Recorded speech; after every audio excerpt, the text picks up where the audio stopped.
Dom Pedro I, a quem chamaram o Justiceiro, nasceu em Coimbra em abril de 1320 e morreu em Estremoz em 18 de janeiro de 1367. Subiu ao trono em 1357, foi portanto rei 10 anos. Era um homem extremamente nervoso, dizem que muito agitado, gago, cheio de taras, mas ao mesmo tempo ardido, valente, simpático, amigo do povo e adorado por esse mesmo povo. Durante o seu reinado, teve momentos em que foi um homem de maus fígados, de muito mau coração, mas outros em que foi realmente um monarca extraordinário. Deixou um reino atulhado de coisas boas, próspero e pacífico.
Quando, em 1357, Dom Pedro I subiu ao trono de Portugal, reinava em Castela Pedro Cruel, que, como bem se lembram, era filho de Afonso XI e de Dona Maria de Portugal. Pedro Cruel era um sanguinário, era um homem com uma alma perversa, poderíamos quase dizer um assassino. Depois de ter mandado matar 3 irmãos e um primo, envenenou a mulher, a rainha Dona Branca de Bourbon. E em toda a parte, e em todos os cantos, e em todas as pessoas, ele via inimigos e via partidários de Henrique de Trastâmara, o seu meio-irmão, com quem disputava o trono de Castela. Sabedor da índole do sobrinho, da maldade que lhe ia na alma, Dom Pedro, logo que subiu ao trono, comunicou-lhe a sua aclamação. E enviou para Sevilha os restos mortais da rainha de Castela, Dona Maria, que estavam em Portugal, mãe de Pedro Cruel. Depois de ter estabelecido esta boa relação com o sobrinho, participou também Aragão, que andava em conflito com Castela, a sua subida ao trono.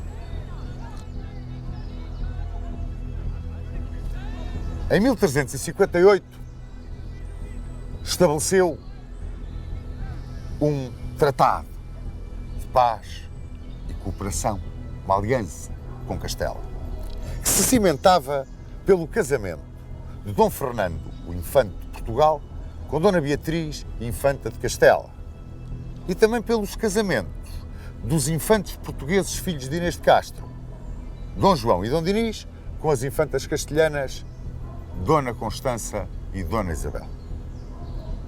Com este tratado com Castela, rompia a aliança que tinha com Aragão.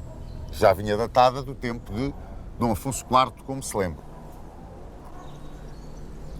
Mas, ao mesmo tempo que fazia este trato com o sobrinho, estabelecia negociações secretas com Aragão, por forma a que conseguisse ter uma posição de medianeiro num futuro, a médio ou curto prazo, do conflito que opunha Aragão com Castela.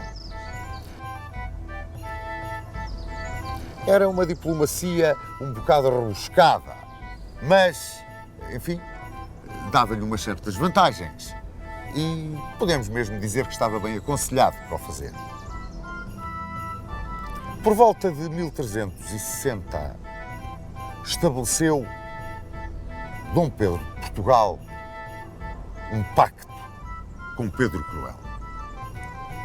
Ambos os monarcas, por razões diferentes, estavam sedentos de vingança, sedentos de sangue. Pedro Cruel, dos partidários de Trastâmara, refugiados em Portugal. E Dom Pedro I de Portugal, dos assassinos de Inês de Castro, refugiados em Castela. E esse pacto visava precisamente a extradição destes fidalgos. Presos em Portugal foram entregues ao castelhano, entre outros, Dom Pedro Núñez de Guzmán, Dom Fernão de Toledo, que imediatamente foram mortos quando chegaram a Castela como partidários de Henrique de Trastâmara. E de Castela para Portugal vieram Álvaro Gonçalves e Pero Coelho, dois dos assassinos de Inês de Castro. O terceiro, Diogo Lopes Pacheco, conseguiu fugir. Dizem que protegido por um mendigo que ele ajudava e que, quando viu as justiças, avisou-o e trocou de roupa com ele. E Diogo Lopes Pacheco conseguiu fugir às justiças régias.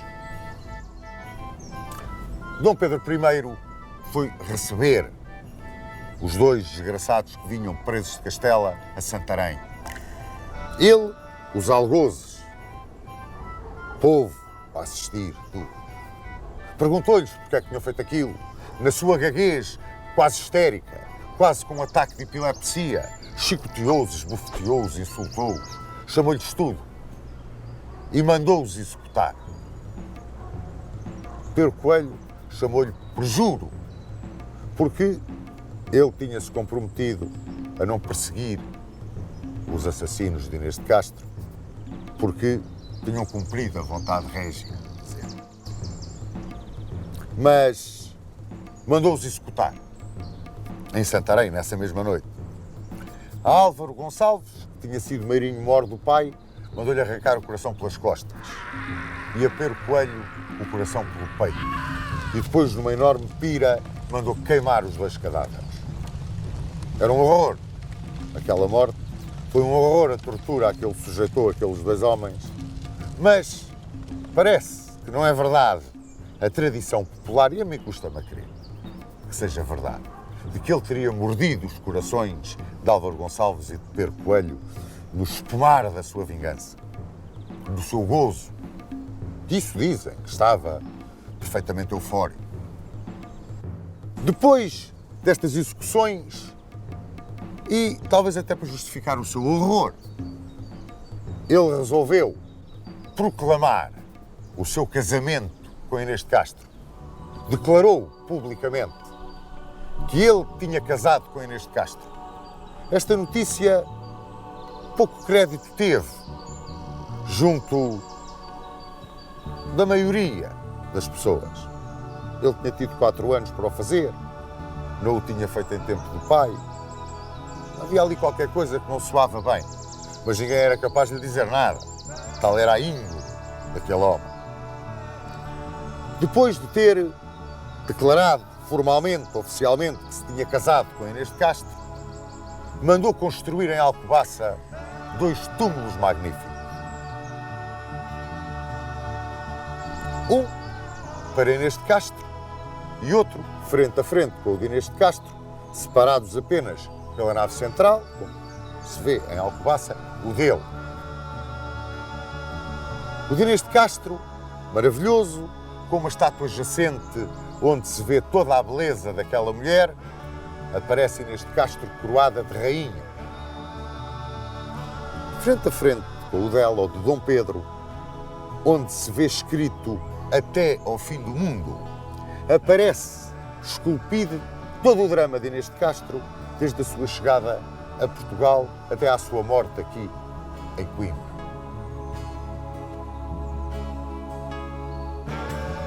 Pronto o túmulo de Inês de Castro, organizou-se um cortejo de uma pompa nunca vista, de um luxo nunca visto, para a trasladarem de Santa Clara, em Coimbra, para Alcobaça, onde ia repousar definitivamente. E foi no meio de tochas, de brandões, de todo o ouro, as capas do alto clero, a nobreza a cavalo, o povo chorando e rezando, que Inês de Castro foi levada quase num triunfo tétrico de Santa Clara para Alcobaça, onde repousa com honras de rainha, porque ele mandou publicar as atas do seu casamento, legitimando-a como rainha e legitimando os filhos que dela tivera.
Chamaram a Dom Pedro I de Portugal o algoz coroado, o carrasco coroado. Era um homem sedento de justiça. Gostava de praticar a justiça por mão própria. E numa época em que as execuções eram vulgares e que muitas vezes o requinte nessas execuções era quase um espetáculo para o povo, ele praticava a justiça com muito gozo, muitas vezes até com mais gozo do que aquele que seria legítimo admitir num soberano. Mas queria que lhe chamassem justiceiro e não cruel, como chamavam ao sobrinho. E foi assim que ele quis passar à história, o justiceiro. Este homem que tinha, no fundo, também, um grande sentido de justiça de Estado e era um partidário convicto do poder real e da centralização desse poder. Em 1361, reuniu cortes em Elvas. E nessas cortes, os procuradores do Terceiro Estado apresentaram as suas queixas quanto à perda de privilégios que se estavam a verificar em vários concelhos, onde os juízes que tradicionalmente eram nomeados por esses conselhos, estavam agora a ser nomeados pelo poder régio. Dom Pedro prometeu manter e aumentar as regalias do terceiro Estado, à custa, fundamentalmente, dos ricos homens. E um dos privilégios que retirou logo aos ricos homens, ou pelo menos condicionou extraordinariamente, foi o de aboletamento. Os ricos homens que até aí se aboletavam como queriam em casa dos burgueses e muitas vezes escolhiam as casas dos maridos ausentes ou das viúvas, Dom Pedro começou a regular estritamente e de uma forma exemplar, com punições previstas a todos os níveis, essa prática, limitando-a o mais que pôde. Garantiu os direitos municipais, prometeu a implementação de direitos ao terceiro Estado, reduziu direitos e privilégios dos ricos homens e, no seu diálogo com o clero, muitas das propostas feitas humildemente pelo clero nas cortes em Elvas foram satisfeitas pelo rei. A manutenção de privilégios pessoais, a manutenção do prestígio da instituição religiosa, na parte da aquisição de bens, aceitando todas as limitações que vinham dos reinados anteriores. Ele também deixou que continuassem esses privilégios na aquisição de bens, mas limitou-os a tudo quanto entrasse em confronto com a coroa, a tudo quanto pudesse beliscar a coroa no mais mínimo aspecto. Na justiça, continuou a permitir o direito de asilo e toda a justiça sobre o mundo eclesiástico, feito pela prelazia, mas desde que não chocasse no mais mínimo aspecto com a justiça secular. Ou seja, o que dava com uma mão, tirava com a outra. Manteve o beneplácito régio. O beneplácito régio foi instituído por ele em 1355, ainda era infante. E era uma arma que ele tinha tremenda na sua luta contra o clero. Porque, de acordo com o beneplácito régio, todos os documentos pontifícios só podiam ser promulgados ou apresentados em Portugal depois de uma autorização expressa do monarca. Ele manteve esse beneplácito régio, que era uma arma tremenda que ele tinha, como vos disse, contra o poder da Igreja.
Foi um homem que teve na mais alta consideração da sua vida como chefe da diplomacia a manutenção da paz nas fronteiras. Castela tinha um conflito latente com Aragão e uma guerra civil tremenda dentro das suas fronteiras. O pacto que ele tinha estabelecido com o sobrinho Pedro Cruel obrigava-o, em grande parte, a interferir ativamente no conflito em que Pedro Cruel estava envolvido. Pois ele teve o gênio e teve a maneira de o mais possível evitar imiscuir-se nesse conflito. E a partir de 1363 considerou-se num estado de neutralidade inabalável. De tal forma se considerou num estado de neutralidade inabalável que Portugal assistiu como neutral aos últimos 6 anos do conflito que opôs Pedro Cruel e Henrique de Trastâmara e terminou com a morte de Pedro Cruel às mãos do irmão na Batalha de Montiel, em março de 1369. Já tinha Dom Pedro I falecido, já estava em Alcobaça, ao pé da linda Inês, posta em sossego.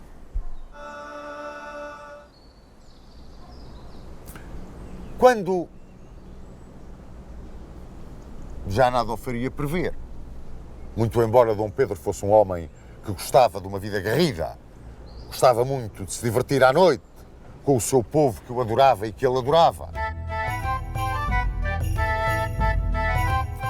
Ao som das longas, música que ele tinha como quase uma música celestial, ele adorava ouvir as longas e adorava dançar com o povo na rua. Mas não se lhe conheciam grandes ligações amorosas, até que teve uma, muito forte, com uma fidalga galega, Dona Teresa Lourenço. Dela teve um filho, Dom João, que entregou ao cuidado de um burguês de Lisboa chamado Lourenço Praça. E depois entregou para a sua preparação como cavaleiro, como futuro fidalgo dedicado à guerra, à educação rigorosa, disciplinada do grande mestre de Cristo, Dom Nuno Ferreira de Andrade. E lá foi Dom João para tomar. Quando Dom João tinha 7 anos, morreu o mestre Davis. E o monarca encarregou Dom Nuno Ferreira de Andrade de tratar da eleição do seu filho bastardo, Dom João, para o mestrado daquela ordem militar. E foi eleito Dom João mestre Davis. Era a primeira página de uma história gloriosa, a do mestre Davis.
Num reinado essencialmente pacífico, o governo de Dom Pedro I, o Justiceiro, caracterizou-se por uma sábia administração, por um grande apoio à classe popular e pela contenção dos privilégios, da nobreza e do clero. E muito embora uma certa rudeza na aplicação pessoal da justiça o pudesse tornar antipático, a verdade é que o monarca foi profundamente amado pelo seu povo. E diziam que não tinham havido 10 anos de reinado em Portugal como os 10 anos do reinado do Sr. Dom Pedro. Muito embora fosse um reinado pacífico, Dom Pedro teve algumas interferências com os problemas de Castela, dado o pacto que o ligava a Pedro Cruel, em guerra civil com Henrique de Trastâmara. Mas manteve sempre a paz nas fronteiras. E isto foi dificílimo de conseguir. Sob o ponto de vista administrativo, ele foi um homem extraordinariamente económico. Podemos dizer quase que avarento. E deixou na Torre de Haver 800.000 peças de ouro, muitas alfaias e 400.000 marcos de prata, o que era uma herança muito, muito boa que deixava ao seu sucessor, mas que também se encarregou de dilapidar rapidamente. Embora pacífico, como vos disse, ele não descurou a coisa militar e criou vários fidalgos, apoiou a nobreza aumentando-lhe as quantias. E ao aumentar-lhe as quantias, se por um lado era um privilégio, por outro era um incremento na sua obrigação de serviço militar. Deixou um Portugal próspero, no caminho do progresso. Os campos ricos em gado, cereais, vinho, os castelos bem preparados para a defesa.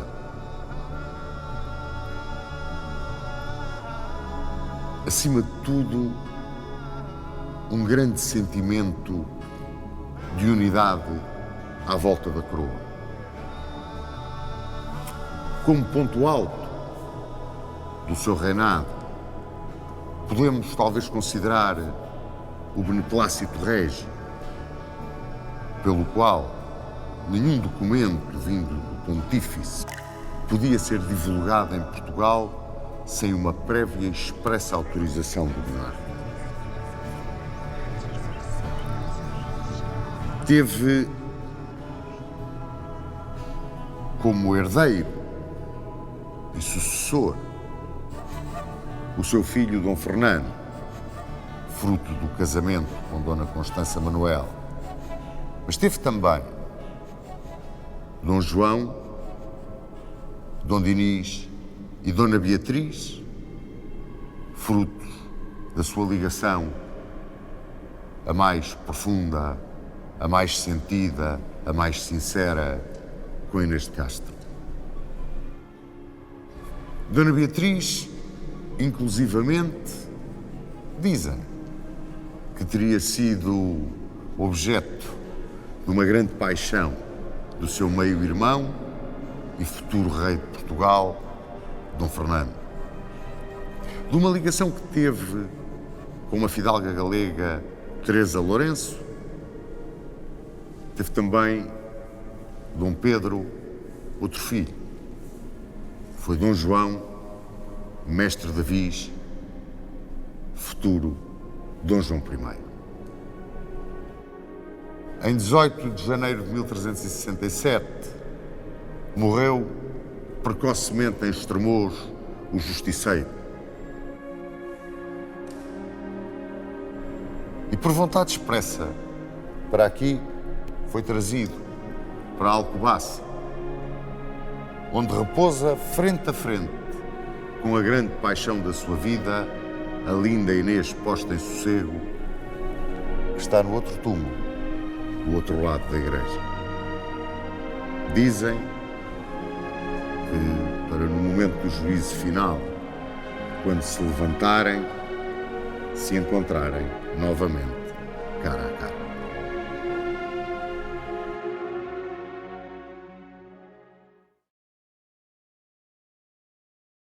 O rei Dom Pedro I foi celebrizado, digamos, na história como justiceiro. E, no entanto, o que ele deixa realmente na história de Portugal e aos monarcas que lhe sucederam foi o cofre cheio, os navios bem preparados, as fortalezas bem guarnecidas, os campos bem trabalhados e a prerrogativa do rei de Portugal só permitir a publicação de documentos pontifícios no reino com a sua autorização, o chamado beneplácito régio. Eu gostava de ouvir a opinião do Sr. Dom Duarte acerca desta figura tão querida, afinal de contas, do povo português, como foi o rei Dom Pedro I. Realmente, muitas vezes nas aulas de história e nos livros gostam de mostrar aquelas anedotas, anedotas não no sentido cómico, anedotas no sentido de acontecimentos que se diriam hoje mais mediáticos, que dão nas vistas, com o facto de ele ter morto os assassinos de Inês de Castro, ficou na imaginação popular como um ato de justiça e a seguir, de facto, reformou, enfim, e praticou muita justiça.